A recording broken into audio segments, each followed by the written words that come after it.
Dan Snyder officially voted out or kicked out, or however you want to phrase it. He's no longer in the NFL. Yep. Fined $60 million. People are going to, snub their nose at that because he sold the Commanders for $6.5 billion or something crazy like that. He look up the bought numbers them yourself. for $800 million 24 and a half years ago and sold them for $6 billion. He's only made the playoffs like 3 times in his entire history here. Never won a playoff game. 6 times. Yeah. Do you ever won a playoff game? Yes. Yeah. So there you go. I think let me just run through the stats real quick.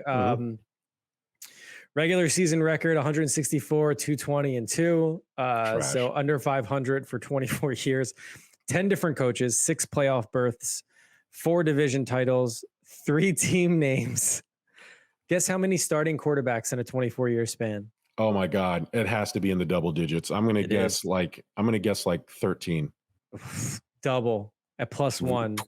27 starting. Oh yeah, I'm tripping. Yeah, it's got to. Yeah, I'm about to say it had to be way more than that. They had like 5 starting quarterbacks last year.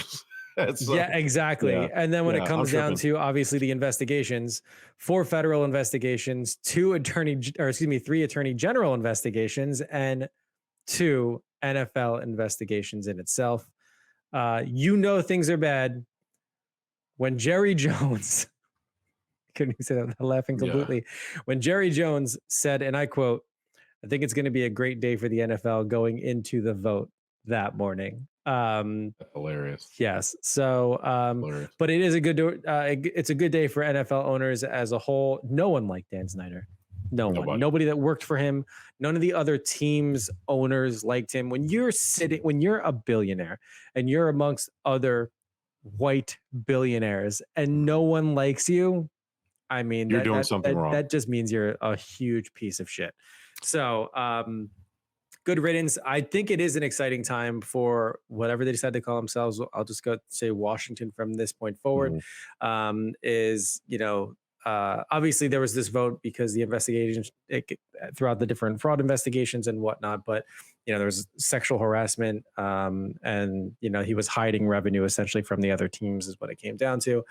But the individual who is set or leading the group set to take over to buy it is a DC native. He says that he feels an awesome responsibility to the city of Washington in itself. And he grew up watching the football team. It's a part of his identity. So it's really exciting for Josh Harris is his name. It's a private equity investor leading a group. And, I guess he plans to do really awesome things. I could almost compare it to the likes and excitement of like Steve Cohen buying the Mets. Yeah. Lifelong 100%. Fan coming in, wanting to do something, not just to restore the faith in the fans, because they were, a huge fandom. Right as Dan Snyder took over too. And then throughout the 24 years, just completely dwindled from that point forward. So. Yeah, Josh Harris, also owner of the Sixers. All he has to do is not be Dan Snyder, right? That's fair. Hey, bud. Maybe not sexually harass anybody, too. Yeah, don't walk past cheerleaders practicing and decide to operate a sex trafficking ring. Don't do that. Don't go by the Potomac River and illegally cut down protected forests so you can get a better view of the river from your mansion like Dan Snyder did. Yeah. All right?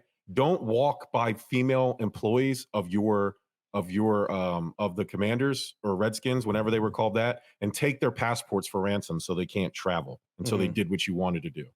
So listen, hey, also Josh Harris, you know what else you got to do? Just make sure, outside of sexually exploiting women, make sure that sewage doesn't rain down on your fans while they're watching a game. Yeah. Try that. Literally, Josh Harris could win 3 games in the next 10 years. And he would still be riding the high of this goodwill that he got buying this team. Now, I'm going to shit on Josh Harris after I just gave him a bunch of praise because I want to get this joke off.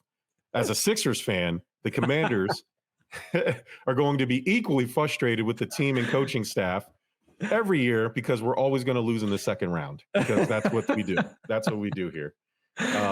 But yeah, it is a good day. It does seem similar to the Steve Cohen Mets thing. Yeah. David Burns says, hope the new owner changes the name of the team. Not sure which one is worse, Cleveland Guardians or the Washington Commanders. The Cleveland Guardians are named after a fucking bridge, Bert. Did you know that? No. God, man, it's a bridge that goes into Cleveland. Them two little weird statue things that are on the ball of their logo, those are the things that are on the bridge. Did they explain that in the unveiling? Yes. And we just completely blew over I didn't it and even shit think on their about name it. completely. Yeah. Oh my God, it's so awful, man. Just it's unbelievable. Now, Josh Harris did say, and Magic Johnson also kind of hinted at this, that he does know that the fans hate the name Commanders. However, he did say that there are more important things that they want to try to fix. Obviously, I the think that's culture fair. being the first thing. It is fair, but also change the name like as fast as possible.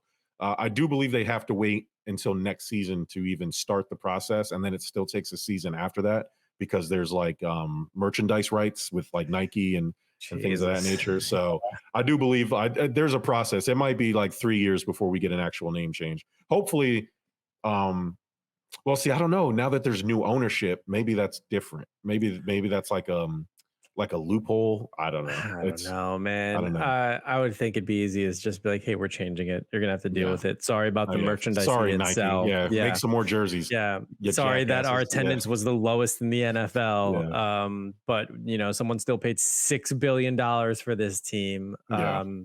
Which is insane. You have like arguably one of the worst teams and no fan base whatsoever from an attendance standpoint, and people are still paying that much money for an entire franchise. Now, to be fair to Dan Snyder, not only was he responsible for the worst 24 years or the worst time in that franchise's history, he's also now responsible for the best time because now he's no longer there. So Dan Snyder, responsible for the happiest and saddest times in Washington football history up until they win more Super Bowls. I guarantee you, if you asked a Washington fan, were they happy with 3 Super Bowls or Dan Snyder selling the team? They would say Dan Snyder selling the team. They can give back those Super Bowls because it's just a bad thing. Yeah, that Commander's name sucks. I personally feel like he chose that because he knew that people hated it. And I think he knew he was on his way out. He had a blackmail like a book, right? PowerPoint that he had like embarrassing texts and emails from other owners. And it's largely assumed that he was the one that leaked the John Gruden email that got him fired. Yeah. So I believe that 100%. When that came out, I immediately was like, oh, that's some Dan Snyder shit right there. Super villain shit. Because that was right at the beginning of like his accusations. And that was right before the investigation really kicked off for him. I think he kind of knew that what was coming. So he tried to basically put out something that would kind of detract people from looking a little deeper. Obviously, it didn't work. They were like, "Oh, get out of here, John Gruden. All right, Dan Snyder, your turn, buddy." And they got him up out of here. So shout out to the investigators who wasn't going to get duped by Dan Snyder's tomfoolery and shenanigans.